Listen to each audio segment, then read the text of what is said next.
Hey everyone, we are in the latter half of Mark 14 for our reading today. And today we're going to do one of my favorite things when reading through the Bible, which is ask the question, why is this in here? I've talked about this before. This is a really important question to ask as you're reading through the Bible because sometimes there are details in there that we simply just read over, or maybe we don't understand them, and so we just keep going when the biblical authors are really trying to make an important point. And there's one such point in this story. So, in the end of Mark chapter 14 is the story where Jesus goes to the Garden of Gethsemane, and Judas comes with a mob of people who then arrest Jesus, and they take him away, and they have this trial where Jesus is mocked and beaten and accused of things. It's a familiar story leading up to Jesus' eventual death and then resurrection. But there's two verses that seem to be completely random in this text, and they happen to be in Mark chapter 14 verses 51 and 52. So immediately before this, Judas and the mob show up and they arrest Jesus. One of Jesus' disciples cuts off one of the guards' ears, and Jesus rebukes all of them, and he says, Am I leading a rebellion that you brandish clubs to try to arrest me? And then, as soon as Jesus says this, all the disciples flee. They all run away and abandon Jesus. They don't want to get caught as well.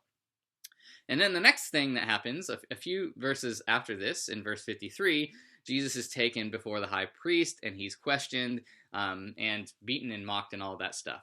But in between Jesus' arrest in the garden and this scene of Jesus being questioned by the high priest are these two little verses in verses 51 and 52 that say this: A young man wearing nothing but a linen garment was following Jesus. When they seized him, he fled naked, leaving his garment behind. Why is this in here?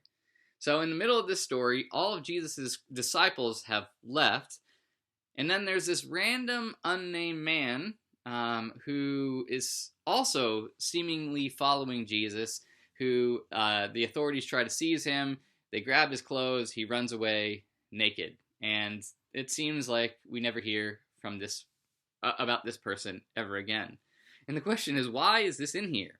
Now, there's lots of stories that people have about why they think this is in here. Some people think that this is Mark, the author of the Gospel of Mark, inserting himself in here, that maybe he was a young follower of Jesus and he's kind of hanging on the periphery, and this is his way of including himself in the story. Much like how in the Gospel of John, John inserts himself into the story. He's obviously a follower of Jesus, but he has a special name for himself, which is the disciple that Jesus loved. He has this way of talking about himself as a special character in the story, and maybe people think this is Mark doing the same thing. But I think there's another reason why this is in here, and that's this. When we're reading through the Bible, we need to pay attention to where certain words pop up again. And so as we read these words, there are certain words that we see pop up in really interesting, one really interesting place again. So first, we're told about there's this certain young man. All right, this certain young man. He is wearing a linen garment, and he was seized. He was, and then he fled naked, leaving his garment behind him.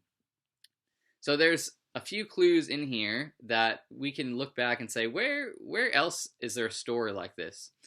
We can go back to earlier in Mark, where there's a story of the demon-possessed man who's walking among the tombs, and he is naked. He is naked. He's possessed by demons. He's out of his mind, and everyone's afraid of him. And Jesus cast out the demons, and all of a sudden the man is dressed in white linen, and he's normal again. So again, we have a young man, naked, who went from being naked to being dressed in linen after he meets and encounters Jesus.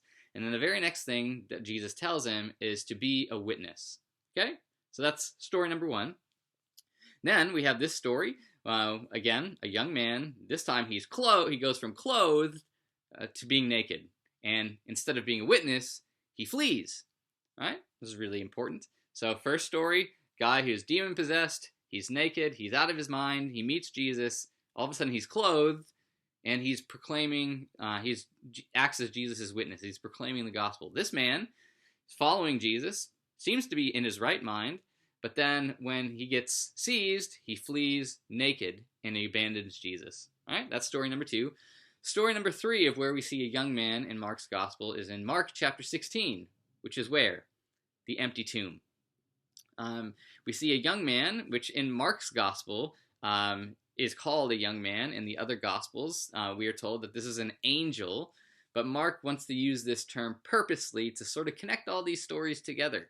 And what's this young man doing? Well, he's dressed in white robes, and he's announcing to the women who show up there that the tomb is empty, that Jesus is risen just as he said, and to go back into Galilee and tell the disciples about the resurrection that just happened. So this man, young man, is clothed in a white robe, and he is proclaiming the gospel. He's witnessing about the resurrection of Jesus. Now, there's some other interesting things in the story as well, and that is that this also is foreshadowing what happens to Jesus. Jesus has his garments ripped and torn. He is seized, and he gets stripped naked and put on a cross.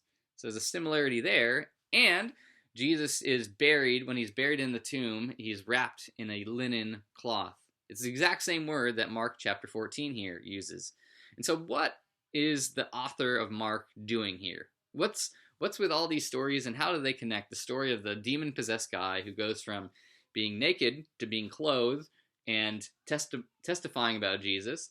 This young man who is clothed, goes from being clothed to being naked and runs away and flees. And then the story of the empty tomb, of Jesus being wrapped in linen, going from nakedness to being wrapped in a linen, and then ultimately another young man, an angel, appearing clothed in a white robe proclaiming Jesus.